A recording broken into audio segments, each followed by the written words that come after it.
Testing, testing, 1, 2, 3. Don't play with God. This was the first theological statement made to me as a child. It was said as a matter of fact. There was no wiggle room, no instances for which I could bend or change the rule. It was a non-negotiable and spoke to the way in which God was to be handled and God's name was to be treated. It could not be thrown around as if flimsy and lightweight. The name of God was quite heavy, and conversations involving God, weighty. The name of God was not used in meaningless banter. We did not swear to God that we did not eat the last of the ice cream. We did not offer up God's name as proof of our blamelessness in simple and temporal matters. Don't play with God. It was said in a tone different from the norm. There was a reverence, a seriousness that came with this instruction, because there were just some things that we could not and should not do. And being careless with the holy was one of them. I'm Reverend Starlette Thomas, director of the Raceless Gospel initiative at Good Faith Media and host of the Raceless Gospel podcast. The Lenten season reminds us of the testing of Jesus, and we want to be a faithful voice in your ear. It's a Lenten podcast series from us at Good Faith Media, with meditations to guide you during this 40-day journey. In episode 2, Satan is testing God. Don't play with God. God is not to be toyed with, shelved with all the other things that entertain us. God does not exist for our amusement. While God has a funny bone, one's belief in God was not a joke. In fact, my grandparents believed that both young and old should keep silent during thunderstorms because God was doing God's work. Lightning, thunder, and rain were all calls to reflection.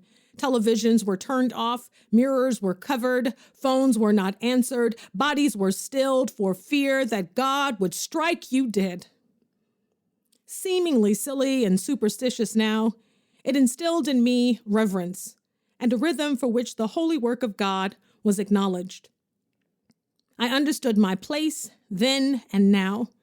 We were all reminded of the creative power of God and the limits of our own. In the wilderness, the devil is playing with God, testing to see if Jesus is certain of who he is, if you are the Son of God. The devil is not the Son of God, but he is full of opinions concerning what Jesus should be able to do, and they have nothing to do with our salvation. He would make a terrible friend. Maybe you have one, or did. She or he knows exactly what you should be doing, and they have an opinion about everything that you haven't done. They're always testing you and never satisfied with what you do. See, what you need to do is, but they have never done it and probably never will. This is not just a test of patience or of Jesus's will.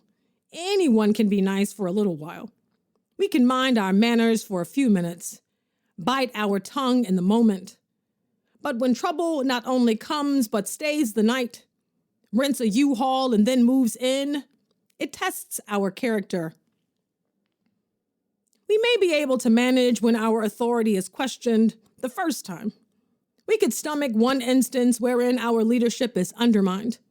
But how many of us could play nice for 40 days? 40 days the devil plays like he doesn't know any better.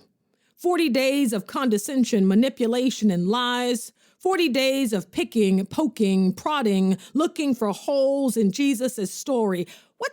What's your name again? Ah, yes. Because whatever Jesus has come to do, it is not good enough. No, the devil demands Jesus to serve up warm dinner rolls as an appetizer before the big show, before this acrobatic display to prove he is in control. Satan wants Jesus to perform for him as if Jesus has something to prove. The devil clearly does not take our salvation seriously. It is strike two for the devil. 2 times Jesus has offered scripture for his defense, and this time Satan takes a page from this holy book. Satan says to Jesus, "If you are God's son, then jump. God will send angels to act as your safety net." The devil is double dog daring Jesus to prove his divinity. Satan wants Jesus to make a believer out of him. Worse still, Satan is testing God. If you are who you say you are, then do what I say. Jesus then would be acting on Satan's terms. But Jesus is God with us, and that should be enough said. And therein lies the lesson for us who say, "God, if you are real. God, if you can hear me. God, if you love me." When we suggest that God perform, that God not jump off the temple, but through a hoop or two, and then we will believe, we're playing with God and testing God too. And you won't believe what Satan does in next week's episode. He is testing the limits. I'm Reverend Starlette Thomas. Learn more about the kingdom that is coming and the Raceless Gospel initiative at goodfaithmedia.org.